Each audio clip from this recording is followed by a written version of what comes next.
mag-iimbestiga, sila lamang ang pwedeng magpasya na maghahabla pa eh.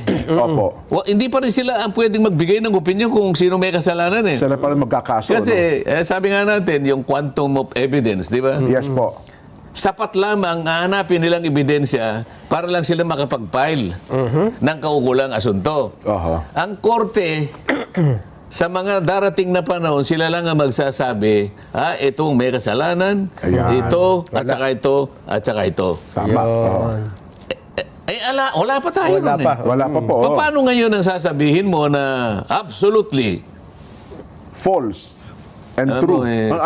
False and untrue. Untrue. And false. Sa Biblia may nakasulat eh.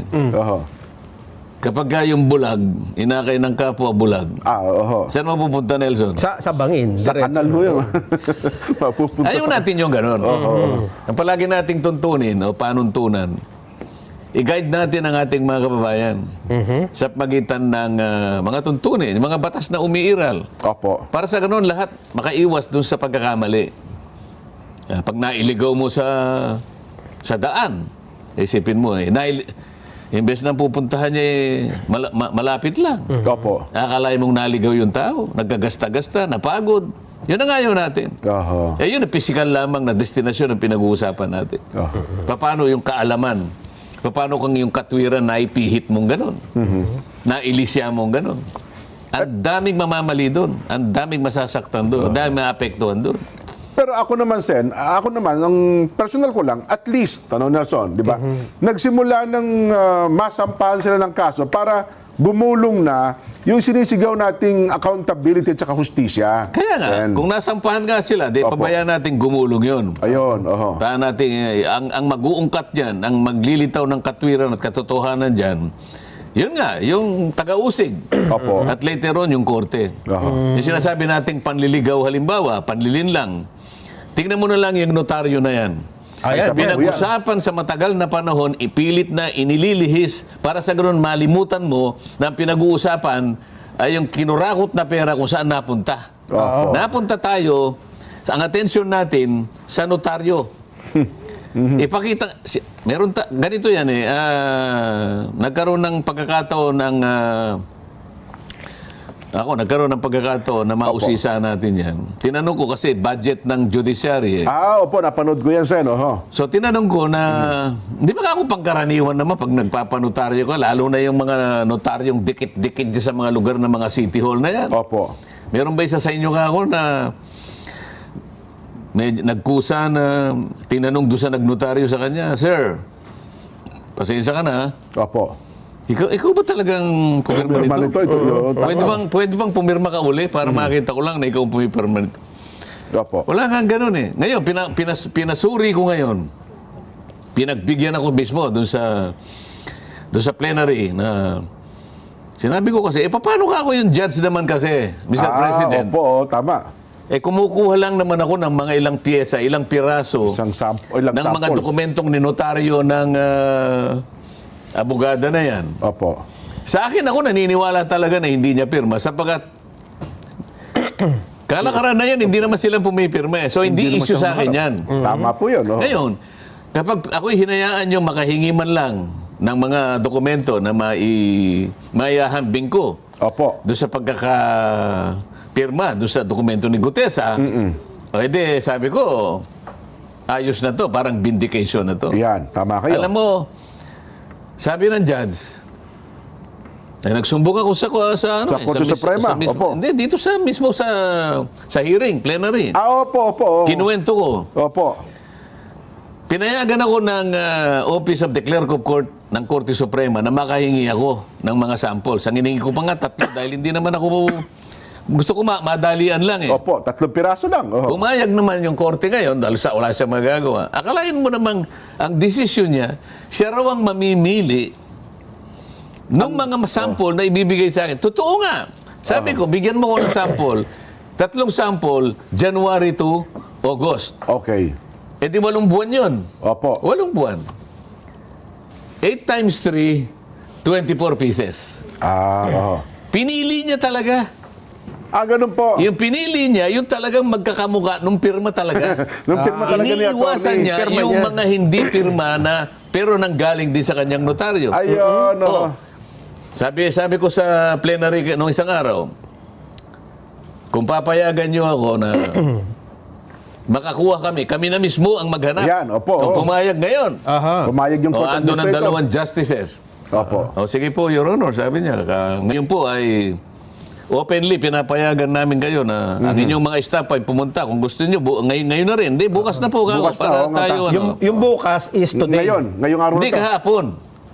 Nakakuha na kami. Kahapon. Oo, okay, kasi okay. isang araw pa yun eh. Okay. So, Wednesday pa ngayon. Nakakuha kami ngayon ng napakaraming iba't ibang dokumentong ninotaryo ng abogada na yun, iba-ibang pirma.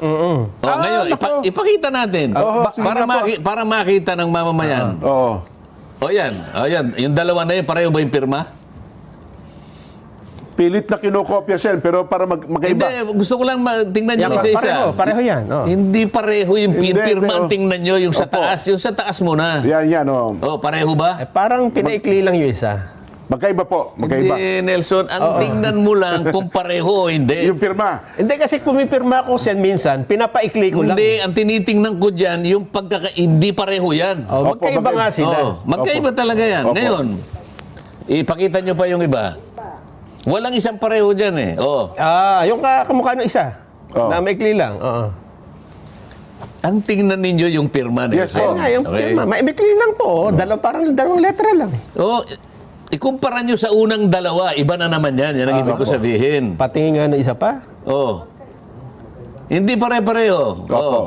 Yan. Yan ang magkaiba. Yan ang ibang-iba. Malayo. Ito yung malayo. Huwag natin pag-usapan yung ibang-iba, Nelson. Gusto kong makita, i-guide natin ang ating mga kababayan. Magkakaiba Ipinakikita ko lahat yan pag iba-iba yan. Opo.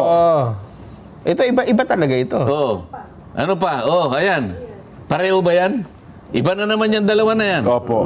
Madaling sige pa, kopyahin kasi marami ito, yan. Ay, iba rin, no? Ano ang ibig ko sabihin dyan? Meron pa ba? Meron pa? Ibig ba sabihin, nung babaeng nagnotaryo dyan, lahat yan pineke? Kung, Galing yan sa kanyang notarial Opo. books. Ayan Kung lahat ng yan peke, marami pa kaming makukuha eh. Ang daming namemeke ngayon. Ito galing sa kanyang sariling notarial book. Naka-record. Ay, nakarecord yan. eh. September 25. Ba't bago-bago? Yung September pirma ni 25. Gutesa, isa 2025. lamang sa mga iba-ibang ganyan. Ayun. Ito, February 2025. Pero Sen, babang tinitingnan nyo yan, may public statement siya, ano bang petsa ngayon? 21. Kahapon. Siguro nakita nyo yung ipinakita nyo sa... Kahapon nga yatang nagpunta yung mga tao namin. Yung staff ninyo. So hindi pa niya alam. Alam niya. Ito yung kukwento ko sa inyo. Hindi pa pagkaalis mismo ng mga tao ko, gumawa siya ng public statement. Ayun. So meron siyang contact doon sa RTC. Ayun. Ay, check yun. Alam niya ngayon na alam ko na yung gagawin ko. Sa dami nitong pirmang ito na hindi pare-pareho, ibig mo sabihin lahat, peke lahat yan? Kagaya nung ginawa niya kay Gutesa? Yan ang lilitaw dyan, Sen, kung tatanggapin natin yung kanya paliwanag. Kung tatanggapin ko na yung kay Gutesa ay peke, lahat ng yan na nandun sa kanyang notarial book, Lahat na yan peke. hindi pare-pareho ang pirma. Opo. Paano nangyari yan? Sa makatwid, yung clerk of court ng Maynila o yung executive judge, di wala man lamang siyang ginagawa na kahit papano at random, i-monitor niya. Sa dami ng mga nagnunotaryo ngayon, Ba't iba-iba diyan ka naman ang lumilitaw, pirma? hindi lang 3, maring 5 tao ang kinakasangkapan niya para magnotaryo para sa kanya. Oo nga. Kaya yun ang gusto kong establish. Sabi ko sa judge, hindi po ako interesado Diyan sa pirma niya, kung yan nga ipirma niya o hindi. Mas interesado ako na magbigay ka sa akin ng sample para ma-determine ko na yung kay Gutesa isa lamang. Sa mga maraming mga peking pumipirma para sa kanya. Ayun nga. Bawal yan sa notaryo. Sa notarial service, bawal na bawal na mag-delegate ka ng isa mong tao, sino man yon, Oo. para pumirma para sa'yo. Dahil pinagkakakitaan nyo yan. Oo nga. Tama po. Oo, may bayad dyan eh. Yan ang sinasabi ko na panliligaw. Ito Sen, ang kanyang statement. Dinideny niya na kanya yung 24/7 na, sabi niya, no legitimate lawyer or notary public operates a 24/7 notarial office. Yan daw ay red flag. Wala na akong pakialam sa kanya. I-deny niya kung gusto niyang i-deny. Pero doon nakuha yung isa sa pumirma. Ayun. Paano nga itong naipakita ko sa inyo na iba-iba ang pirma? Sagutin niya ngayon, bakit kasama sa notarial book mo Ayun nga. na yung isinabmit sa RTC, hindi mo naman pirma yun. Kasi yung pirma niya, pinangatawanan niya, ito yung pirma niya. Ayun nga, Lahat ng pirmang nakita nyo, hindi kapareho ng pirma niya. Ayun. Ano lahat ito? Eh, Ano problema? kasi bawat branch ata yan, Sen, iba-iba yung pumipirma. Kasi No, may ang may isa mga pa, branches yan eh. napansin ng mga tauhan ko pinapunta ron. Opo. Yung pag-submit niya ng mga dokumento, loose lang eh. Mali yun, kasi nire-require dapat naka-bind.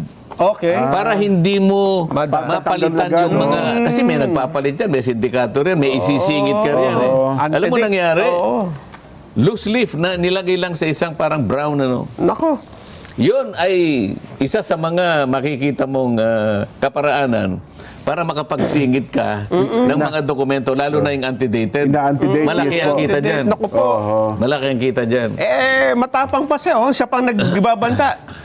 Espera vows legal action to protect her name and integrity of notarial practice. Maghintay ka. Maghintay ka. Ayun. Kasi parang ipinagtatanggol din Sen eh, no executive judge ng Manila RTC, itong si attorney na nagnotaryo doon sa ni Gutesa, na para bagang siya mismo sa kanya daw pag-iimbestiga at pagsusuri, talagang ang peke daw niya yung pirma ni Attorney Espera. Peki talaga sapagkat tinayaan ng abogada na yon na ang magnotaryo sa kanya ay isa sa kanyang mga staff. Opo. Ganon naman ang kalakaran ngayon eh. Kagaya ng na-establish natin, nung ipinakita natin ng maraming magkakaiba na pirma. Hindi lamang isa, hindi dalawa, hindi tatlo, baka hanggang 5 pa yan o higit pa. Opo. Ang ginagamit niyang mga tauhan para pumirma para sa kanya. Dahil malaki ang kitar yan eh. Ang isang dokumento lang na panunotaryo mo, lalong-lalo na kung halimbawa, deed of sale yan. Ayan. May halaga yan eh. Depende sa presyo ng bentahan. Opo. Ngayon, hindi naman siya po pwedeng pumunta sa isang sa 4 hanggang 5 lugar na nandun siya. Di ba? Opo. So kahit na nandun siya sa komportabling opisina siya, may nagnunotaryo para sa kanya. Ganyan naman yan eh. Opo. Tungkulin ng judge, kahit papano, tinitingnan niya yung pagnunotaryo sa kanyang nasasakupan. Kagaya ng nangyayari ngayon. Akalain mong ipihit nila, ibaling nila yung issue doon sa pirma, samantalang hindi naman yun ang crucial na punto rito eh. Tama Alam kayo. din ng judge na yun Opo. na talagang maraming pumipirma sa ngalan or in behalf ng abogado o abogada. Yes po. So, nagsentro sila doon para makaiwas doon sa pinakapunto ng usapin, yung inilahad na katotohanan ng Orly Gutesa. Sa kagustuhan. Ang pinaka-importanting dapat pag-usapan, yung pera ng bayan na ninakaw, kinulimbat, napunta kung kani-kanino lang. Ayun. Yun ang gustong kalimutan. Nakakita kang ganyan. Kaya ako medyo, sabi ko sa kanila, kung ganyan ang pinupuntahan natin, papalihis, paiwas. Ayaw nyo yung lantad. Opo. Meron kayo talagang pinagtatakpan. Kaya yung rally na, alam mo na nangyari, ang ilang araw na mula ngayon, tama lang yun eh. Yung paghahayag ng kanilang saloobin, yung mga tao, kasama yun doon sa free speech dyan, Nelson. Tama po. Malayang pagpapahayag. Pagpapahayag, opo. At ang karapatan na magtipon ng may katahimikan para hilingin sa pamahalaan yung pagwawasto ng kanyang karaingan. Sabi niya sa English the right to peaceably assemble to petition the government for redress of grievances.